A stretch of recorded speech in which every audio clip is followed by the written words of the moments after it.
other stations are tuned in too. You're listening to Business Talk Radio, where we take business to the next level. Today's show is sponsored by Dr. Jacalyn. Take charge of your life personally, financially, and professionally. Visit drjacalyn.com to book an appointment today.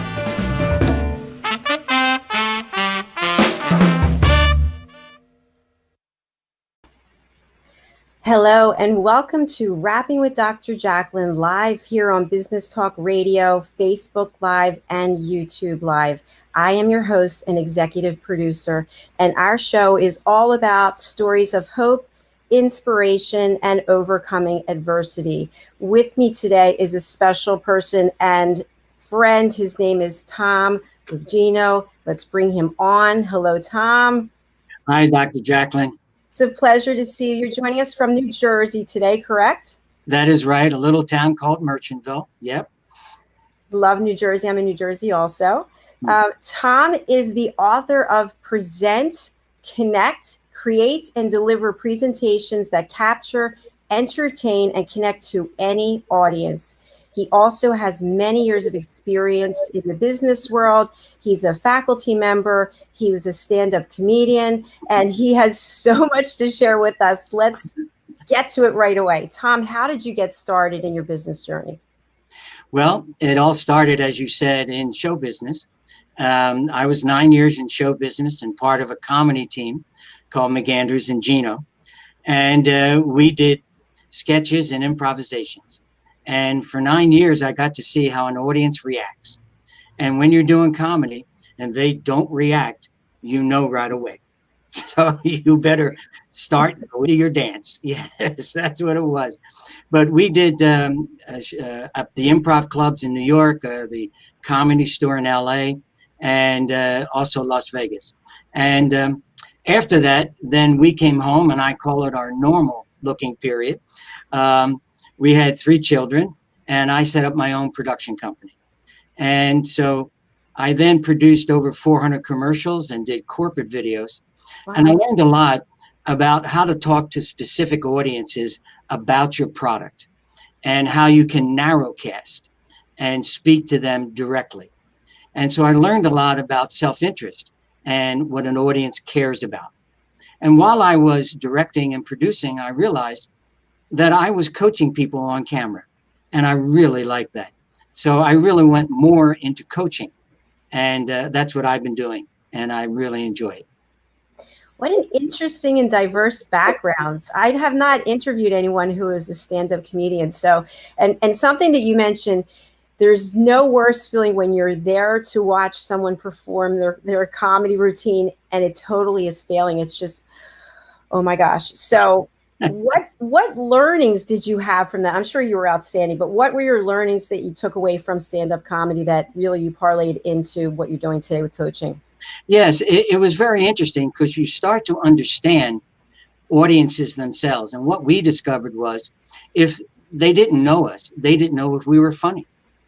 And so my wife and I, who was part of the act, Deanie and I created an opening bit that was called The Dog. And I played an animated dog that she just sent to guard dog school. And she was now going to give me a test to see what I learned. And so coming on the stage as a dog, you know, kind of thing, really was big. And suddenly the audiences, relaxed. And you can almost hear them say, they're funny. This is going to be a good time. And I suddenly realized that if you understand the audience and their expectation, you can really use it to connect with them right away. I love that. And how interesting that you worked with your wife in the routine and you dedicated your book to her. And your book was just published this year. Is that correct? That's right. February of this year by Business Expert Press. Yes. So you started your comedic career with your wife, and you guys are still together through all these different iterations, right? Well, actually, my wife passed away about 10 years ago. Oh my gosh, sorry. To throw that on you, but yes. But she was wonderful and really added a lot to my career. And that's why I dedicated the book to her. Wow, that's very touching. And today, you and I met at the Union League, correct? That is right. It was just an incredible organization. But the coaching that you're doing, are there certain demographics of people that you typically work with? Are they business executives? Are they people who've recently graduated from college? What does that look like? Well, actually, my client list is rather eclectic. And I coached a lot of architectural firms because they have to present in order to get the job. And so I would do individual coaching with them and also team coaching for a presentation that they were doing. I also do corporate executives, and it's part of a leadership program that they do. So I help them communicate the messages that they're going to do to the employees and also how they deal with their teams. And so I also have financial clients and people who want to learn how to communicate better. You mentioned students, and that has been a real joy for the last, I would say almost 5 years, that I coach all the doctorate students in their presentations in class. And also, when a client brings a project to our program, they then have to give all the information of the research back to the client. And I help them deliver that. And I also help them in defending their dissertations, which is just, I can't tell you the joy when someone actually gets their doctorate and you're a part of that. It's wonderful. I have to say that I would agree with you, since I have my doctorate and I remember what it was like to go through that whole experience and to rewrite my dissertation 118 times. So the fact that you're helping people in that area is really tremendous. So I want to talk a little bit about your book. I read your book, and I have to say it's easy to read, and yet there are a lot of memorable takeaways from it. And I like how you have a box with a leaf behind, so you can remember each chapter, the things that are important. And you talk about the importance of openings when you get up on that stage and you're going to present. Now we're actually behind the computer. So I'm wondering, how does an opening change during this Zoom COVID period as opposed to when you're actually standing in front of a large audience? Well, actually, it doesn't change that much. I created the presentation process, which is 4 steps. And the first step is, who are you talking to? You have to know the audience that you're about to talk to so that you can customize and design your message for that audience. And whether it's in person or online, you still have to understand who it is you're talking to. And once you understand that and their expectations of what they think you're going to do, then you can create an opening. And an opening is based on what you believe is their expectation and self-interest. And it tells the audience in a sentence or two why they should listen. So right away, you are connecting with them from the beginning of when you talk. And then finally, in the preparation stage, that's when you go to your content. And you only prepare that content that you need to support your opening. So what that does is it cuts down on your preparation time. And then the last step is performance, because you're delivering the message both with your voice and your body. And you have to practice, and we call it putting it on its feet. So if you're going to design and customize your messages, which I suggest, you really have to know your audience and create that opening. One of the examples that you gave in your book really resonated with me, and it was about preparation and how people think they can just show up to do a presentation and they haven't rehearsed. And you talk about joining a golf foursome, and you show up without any clubs, and you know the person's asking you, well, do you have your clubs with you? Well, no. Can I borrow yours? Yeah. Have you ever played golf before? No. So that was really a good story that I thought to myself, wow, I can really relate to that. Yes, because I realized that you can't expect to be good at something if you haven't practiced it. And in our own lives, when you look at people, and I often ask them, what do you do for sports or a hobby? And they say, play golf. And that's where the story came from, that you wouldn't allow me into your foursome if I didn't have clubs. And if I've never played golf before, you wouldn't allow me. Nobody would. Or if you play tennis, how many times do you have to hit a backhand before you forget to think about it and it becomes a body habit? And anybody who wants to be good at something, even musicians, what they do is they practice the piece of music so much so they can forget it and simply play it. So when it comes to presentations, you have to put it on its feet. And that means that you have to practice it exactly the way, with the same energy that you would do it when you're actually performing it. Now, what is great about online and Zoom and all the other apps that happen, you can actually record yourself practicing. And then you can play it back and you can see what you're doing. And then you can determine your self-management advice to yourself about what you want to improve. And I think that is just a fantastic tool, because normally in my sessions, I would be videotaping my clients and then showing them how they're being perceived by other people. And we always want to have the internal perception of ourselves match the external perception of how people see us. And that's when we know that we are projecting the right message. Tom, what type of feedback do you get from people after you record them and then you do the playback? What kind of, oh my gosh, was that really me, or I was horrible, or what do you usually hear? Yeah, when I first show them, I always say, now listen, be kind to yourself, because no one likes to see themselves for the first time. Whatever you think is your weakness, facially or whatever, that's what you see. I mean, now when I see myself, I see cheeks, bunny cheeks, squirrel cheeks. And thank God that's not the way people perceive me. At least I hope they don't. No, I didn't even know your cheeks. No. Yes. And so I said, no, people see you as a full human being. They're not seeing just one item. So look at this as if you were perceiving yourself for the first time. And then they say, oh, my voice. Oh, gosh, my voice doesn't sound that good. And I said, that's right, because in your head, your voice reverberates and it sounds deeper than it is. But actually, when it's recorded, it sounds thinner. And then I show them voice exercises on how to talk with your diaphragm. For instance, most people, when they have a presentation, some of them talk with a conversation voice. And I'll do that. The conversation voice is this way. You're not pushing, and it's just relaxed, and it's in the back of your throat. But if I was to use my diaphragm, then suddenly I am projecting, and I sound so much better, and my voice has a bottom to it. And I always joke, too. I say, well, if you use your diaphragm to speak, you'll even look taller. And they always, yes, well, for me, it works. Yes, because I'm not that tall.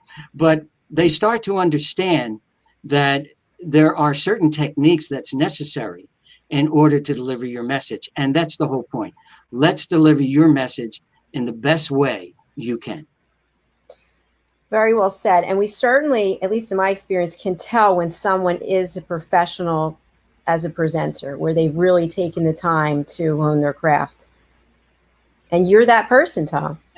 Well, we call it, there's a presentation stance that I try to get my clients to do. And that is that every time you present, either to one person or to many, you take this stance, and that's what you do. Performers and comedians know what it is. And I try to develop within all of my clients a comfort zone. And a comfort zone is that zone where you're most relaxed and you're most yourself, your genuine self. And we all know that if I'm myself, then I am very relaxed. And once I'm relaxed, the audience senses that as me being vulnerable. And they love that. They just love people who actually present themselves. And then you can show your passion about what it is you really believe and you want to talk about. And it's interesting. I ask people all the time, what is your competitive edge? And, they'll say, resources or the company. But I say, no, it's you. You're the competitive edge. That's because nobody sees the world exactly the way you do. The way you see it is unique. And when you talk to an audience about your uniqueness, that makes you different. And audiences love that. Wow, so many great tips that you just provided there. One thing that I want to get to, but we're going to take a break, is I want to talk about those pre-jitter nerves that you have before you get to make a presentation. And for everybody out there watching on social media, please feel free to put something in the comments for Tom. He's very open to taking questions. Also, you can call in at 631-730-5468. We want to hear from you. So please pick up that phone or go to your Facebook page and type in a message at any one of our pages or groups. We're going to take a break and we'll be right back with Tom. Stay with us here on Business Talk Radio. Hey everybody, my name is Ralph Graves Jr. I'm the host of the Ralph Graves Jr. Show, and I want to invite you to pick up my book, Unstoppable. I wrote a book called Unstoppable. It's 7 universal laws that will transform how you pursue and achieve success. The one thing that my 20 years of law enforcement has taught me is that no matter who you are, we are all governed by universal laws, like gravity. But in this book, we're going to talk about laws like the law of forgiveness, laws like the law of control, the law of intelligent practice, the law of expectancy. I was able to see how those, no matter what their background was, those who identified and treated these laws with respect, they were able to go on and lead successful lives. So pick up this book, and you can go ahead and pick it up at Amazon.com, BarnesandNoble.com, RalphGravesJr.com, where anywhere where fine books are sold. Thank you. There are 7.7 billion people on Earth today. 40% of these people are under the age of 25. Young adults are the most fertile mission field in the world today. In Scripture, we see Jesus pouring his life into 12 young adults who he equipped to change the world and all of history. Like Jesus, we believe that the best approach to reach the world with the gospel is to invest in young, emerging leaders and equip them to build disciple-making movements. Concentric is the notion of surrounding and sharing a common center. Our center is the model and strategy of Jesus for both leadership development and ministry formation. As a global alliance, we provide equipping in biblical leadership based on Jesus' example in the New Testament. Jesus modeled for us how to make disciples that reproduce. Focusing on leadership development is key to creating movements that spread the gospel and Jesus' disciple-making strategy to young leaders around the globe. Our Ministry Alliance partners are actively equipping leaders and building movements of multiplication that reproduce the life of Christ. Join us today to equip young leaders with Jesus' strategy that will change cities and nations.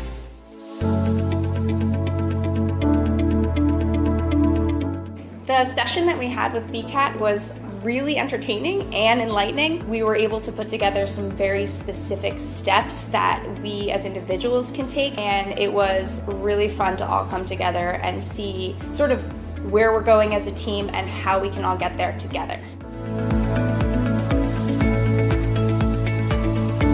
We had a tremendous experience with the BCAT partners. One of the challenges that we have as an organization is to make sure that we have the right people in the right chairs doing the right thing. To do that well, you have to have synergy. You can try to dream up ways to make sure that your group does that, or you can rely on experts. We would recommend BCAT partners to anybody who's looking to take their organization to the next level.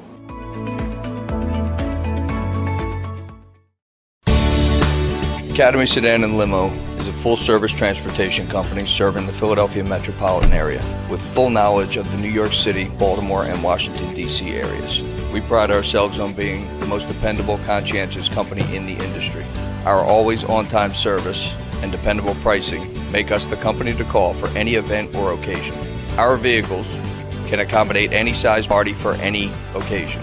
Our vehicles range from four-door sedans to SUVs to minivans to limo buses to full-size tour buses and can accommodate groups of 2 to 100. We offer airport shuttle service or over-the-road service without limitation regarding mileage or time, and no drive is too long or too far. So if you find yourself in need of transportation of any type with any vehicle, give us a call at 610-842-4564 and let us show you what a real transportation company can do for you. Use code ACADEMY2020 to receive 20% off your first 3 rides, including parking and tolls. Ladies and gentlemen, here it is, the most listened to radio show on the planet. Even the other stations are tuned in too. You're listening to Business Talk Radio, where we take business to the next level.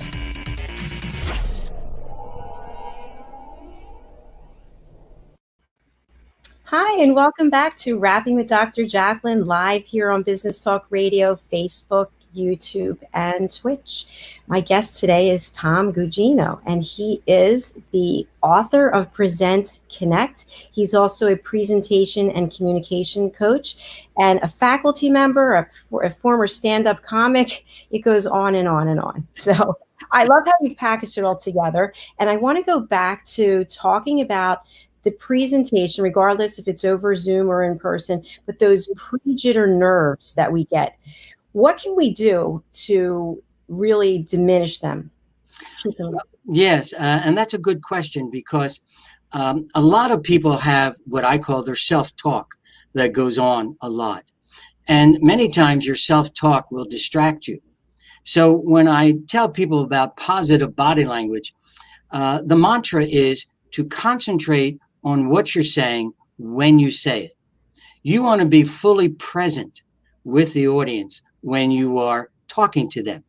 The pre-jitters that you just talked about actually is the nerves, the nervous energy that kind of builds up, and any performer feels that. And what you want to do is you want to challenge that energy into your performance. And before you get too jittery, sometimes you can just stand up and do something physical. You can shake, you can do your arms, you can do what you like just to relieve some of that energy that's building up. But usually when you first start talking, that's when they dissipate and go away. So concentrate, be present, and you can do anything physical to help those nerves before you talk. And also be prepared. Well, yes, and that's why it's important for you when you practice to do it with the same energy that you're going to have it when you actually present. And even online, it should be the same way. And you should practice, if you can, by recording yourself online and making sure that you look at it back so you can self-manage. That practice becomes very important. In fact, neuroscience have said that once we practice as if we have done it, what happens is the brain plays it back when we're doing it. So we're not doing it for the first time. And that takes a lot of the pressure off.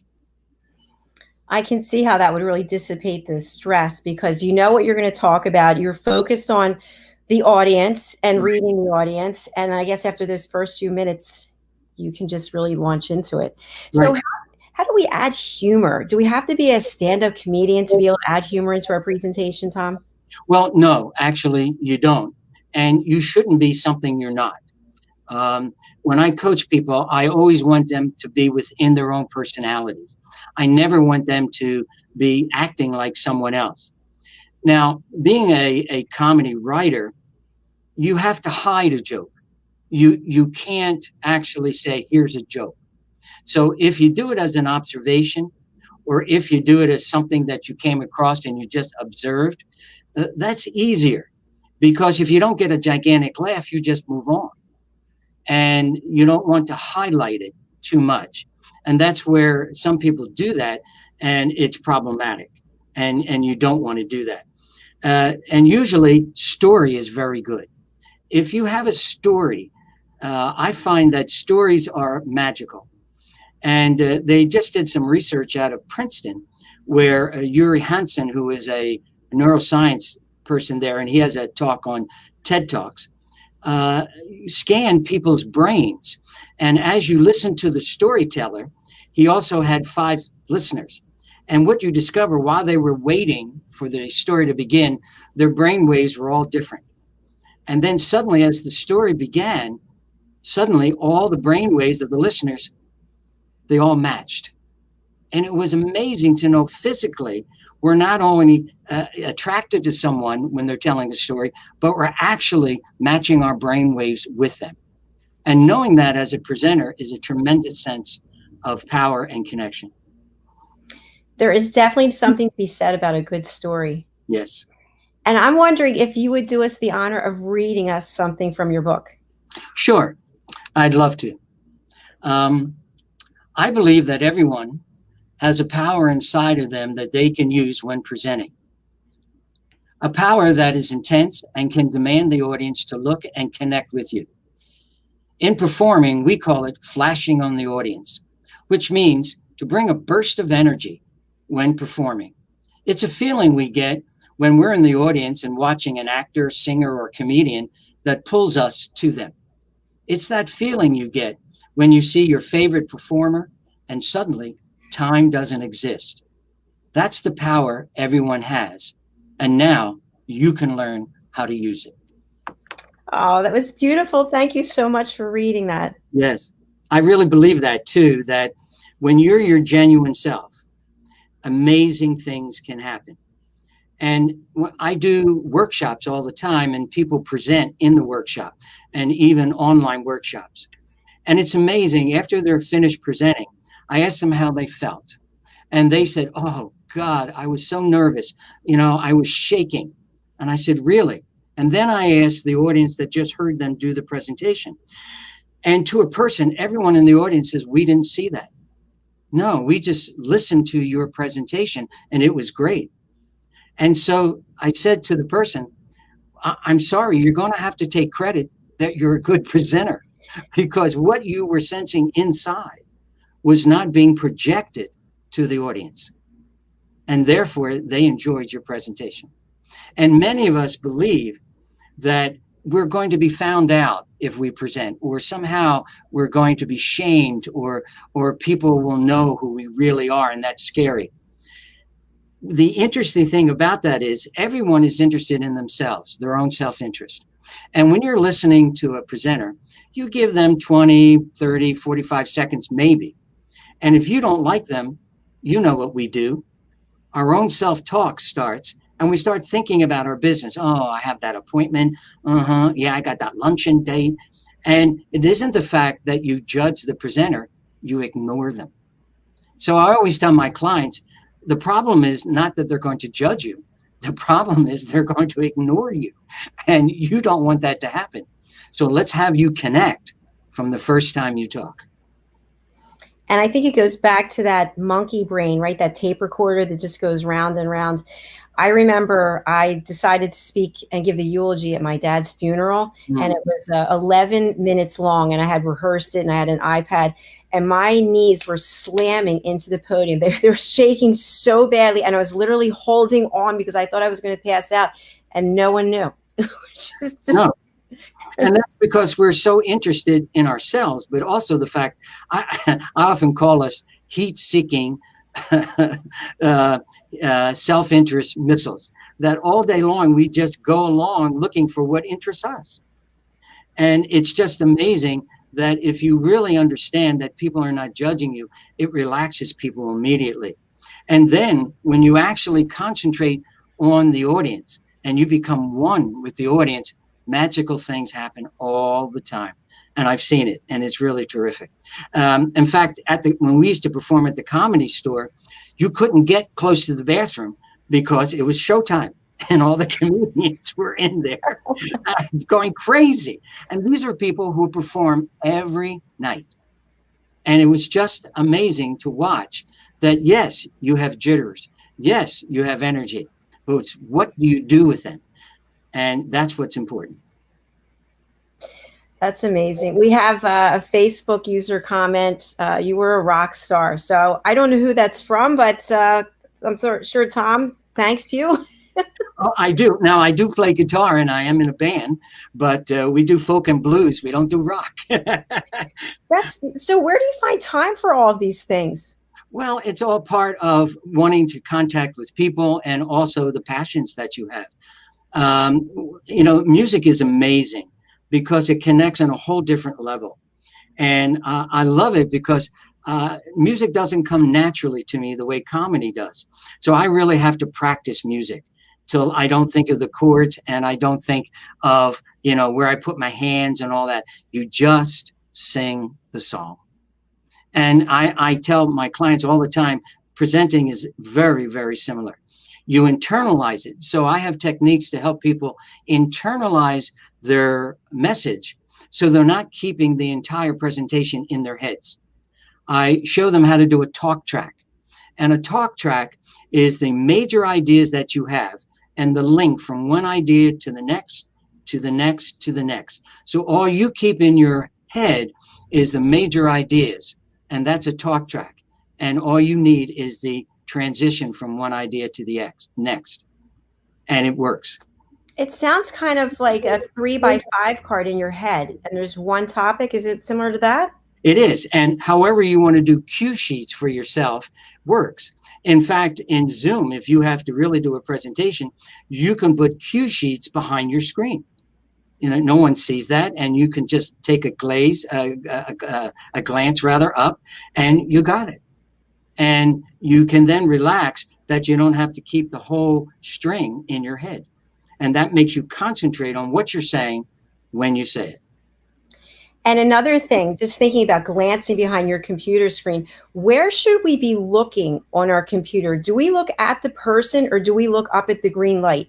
Yeah, that's a very good question, because really Zoom, and people don't realize, it's television. And having directed a lot in television, you learn about what the camera sees. So right now I'm talking to you and I'm looking directly into camera, and that appears as if I'm talking directly to you. And it's all about eye contact, because that's what we look at. And when you see someone, you're usually in a face-to-face conversation, you're looking at their eyes, and that's how you make the contact. Now, if I look down and suddenly I'm looking at the picture of the other person and I'm talking to them there, then the camera sees it and it doesn't look like I'm connected to you. And so what you want to do is look directly into the camera. And you can imagine a face if you would like. But anyone who has done television knows what I'm talking about, that that's where the audience is. And then when you start to project to the camera, believe it or not, it becomes real. And you then forget about yourself and you actually start talking and you become mindful and present, which is wonderful. So when I coach leaders in business, that's a big item, because they're constantly communicating with employees and their team. And so many times they are giving secondary messages that they don't want to show because they're not looking at them and they don't look engaged. And once I start coaching them and they become relaxed in their comfort zone, you see them suddenly become who they are, somebody who really cares and somebody who really wants to hear from somebody else. The other thing is, and I wrote an article about this on my website, is that you don't want to have the Zoom become a zombie. And that's where you are very still and you don't move and you're just listening. Well, that's not the cues we give when we're listening. When we're really listening to somebody, we shake our heads like, yes, oh, of course. Oh, I got that. That's funny. And that's the response you want that we do in face-to-face that you ought to do when you're virtual. And remember what you do and try to incorporate that when you're online. It'll really help. And you can imagine how people then will respond to you because they feel you're really talking to them. And that's the secret. And it sounds like it's all about making a real connection. Yes, it is. And making that connection, and you don't fake it because people are not actors. So it has to be sincere. When I'm looking at you and I'm not thinking about anything else, you can read it in my eyes. There's a certain light that happens when we are connected. Now, I'll think of something else and you'll see the light go away. Watch. So, Dr. Jacalyn, it's really a pleasure being here on your show. Well, you don't believe that for a second. I'm like, he can't wait to get off of here. Who is that?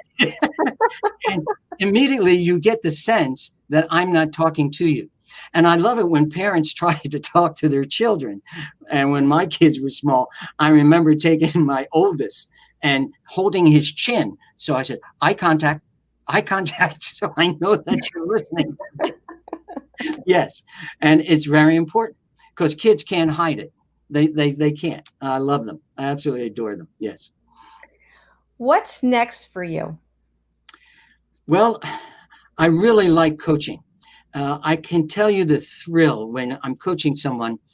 And I also coach foreigners who've been in our country maybe for a year and they don't know the language. And I had this one person who was really struggling.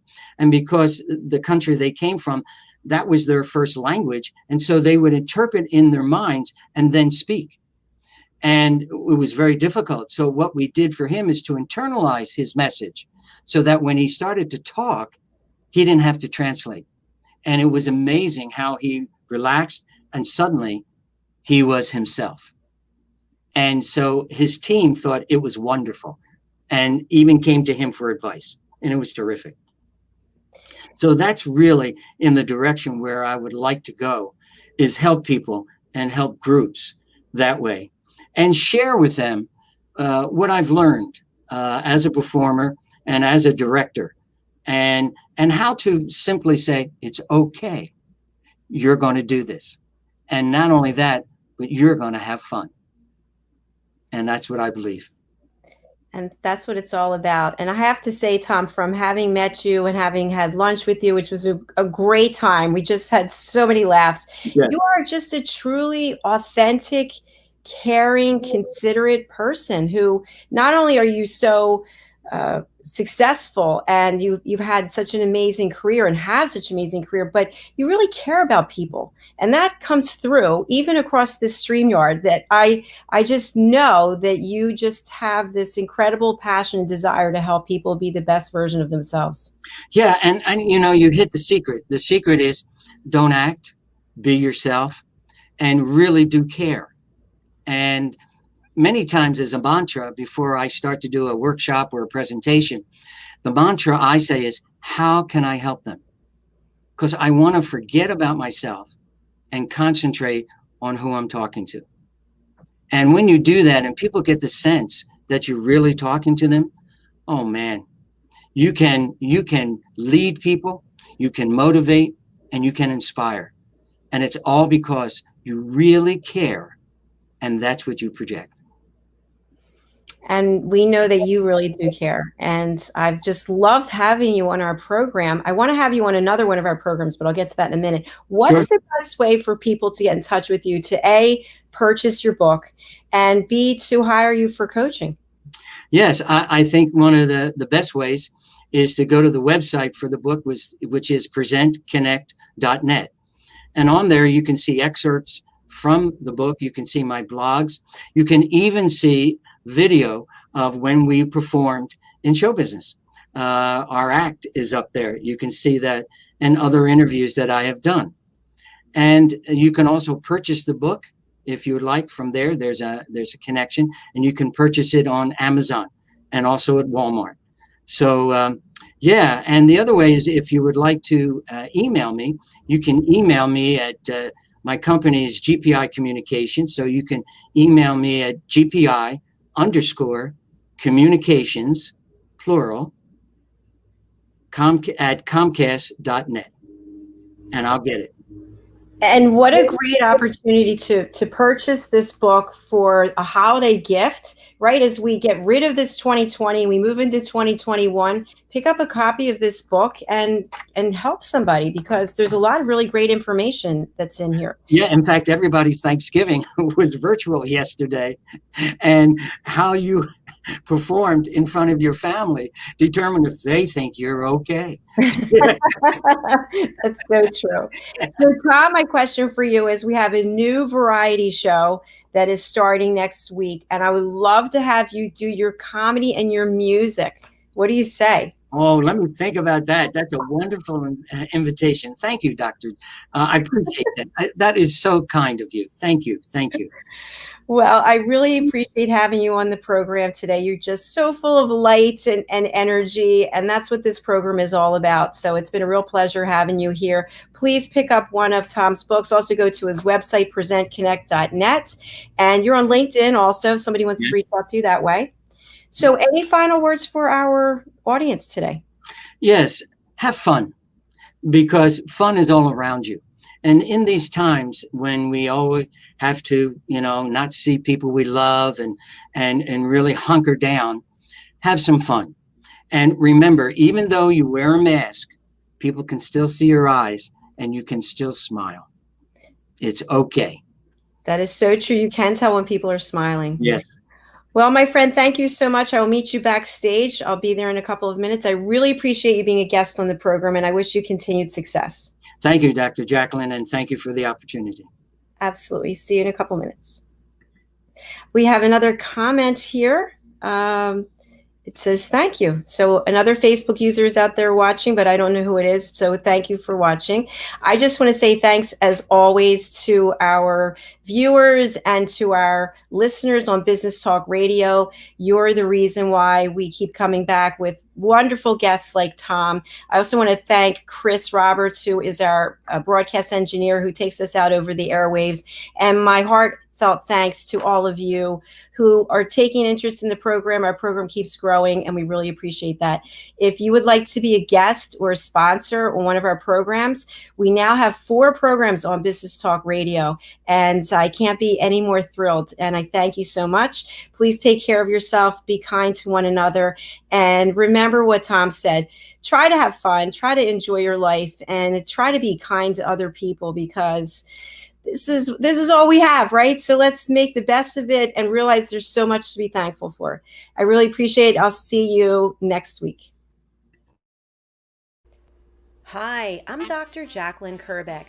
I'm the executive producer and host of the Rapping with Dr. Jacalyn programs.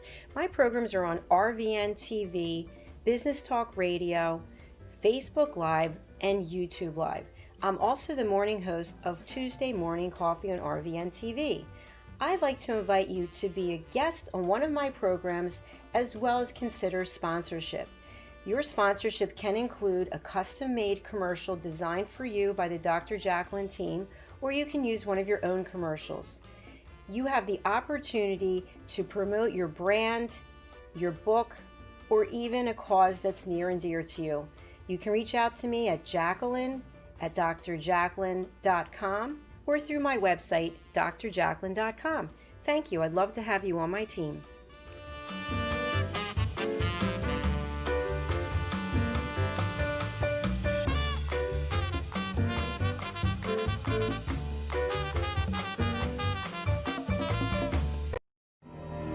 For nearly 2,000 severely injured veterans, everyday life has become filled with barriers. Day-to-day simple tasks can become pretty daunting. I have to carry my chair up 2 flights of steps or have somebody do it for me. What scares me the most is just the falling. When I'm struggling with my house, I think, to have that one great barrier just knocked down, it's crucial. Home for Our Troops is a wonderful nonprofit that builds a mortgage-free, fully adaptive, handicap-accessible house. And there's no catch. It'll be our very first home that we've ever owned. This is a game changer. This is where your life begins again. We need you to join us in completing this important mission. Please visit hfotusa.org and help build homes and rebuild lives. Because of you, everything's going to be okay.